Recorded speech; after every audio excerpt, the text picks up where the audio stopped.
Hello guys, welcome back to my YouTube channel.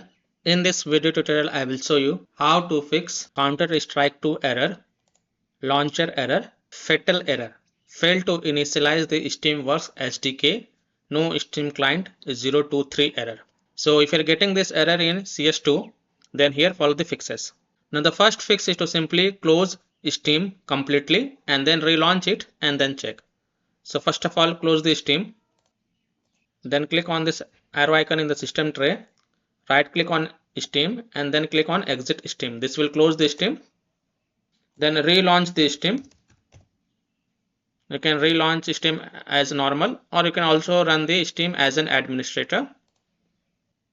Just wait.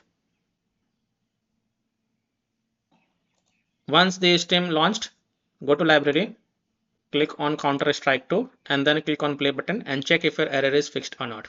If still your problem is not solved, then just restart your PC once. So just restart your PC, and after your PC restart, then go ahead, launch the game and check. Now if still your problem is not solved, then the last solution is to reinstall in Steam. So go to Windows settings, on the left click on apps, then click on installed apps and here search for Steam. Click on this three dot and then click on uninstall. After uninstalling the Steam, just restart your PC once, and after PC restart, open Chrome.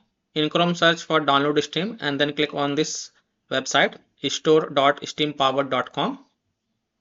I will provide this link in my video description, and then click on install Steam and then again click on install Steam and then click this steam setup.exe file to reinstall the Steam. And after installing the Steam, go ahead, launch the game and check if your problem is solved or not. Reinstalling the Steam has solved the issue for many players, so I hope this will work for you as well. So I hope by following these fixes, you can easily solve launcher error, fatal error, fail to initialize the Steamworks SDK, no SteamClient023 error in CS2. So that's all for this video. If this video helped you, then please like and subscribe to my channel, share this video and hit the bell icon to get the latest updates. Thank you.